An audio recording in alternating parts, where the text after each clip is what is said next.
আজ আপনাদের একটা ভ্রমণ কাহিনী শোনাইতে নিয়ে আসলাম। নীলার আবিরের ভ্রমণ কাহিনী।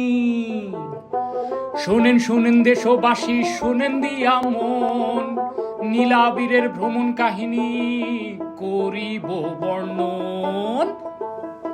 নীলা আবির ঠিক করিল ঘুরতে যাইবে কক্সবাজার। টিকিট খুঁজতে গিয়ে দেখে টিকিট মেলা ভার। আরে টিকিট মেলা ভাই। ঘুরে ঘুরে আবির যখন চোখে দেখছে সর্ষে ফুল, নীলা তখন হাইসা বলে, বিড়ি টিকিট থাকতে তুমি অন্যখানে গিয়া করছো কেন ভুল? আরে করছো কেন ভুল?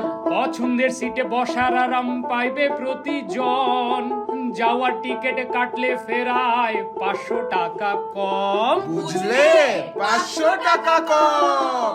দেশের সব বাস টিকেটের একটাই প্ল্যাটফর্ম, এক্সট্রা চার্জও নাই কোনো, টিকেটের দাম কাউন্টার থেকেও কম।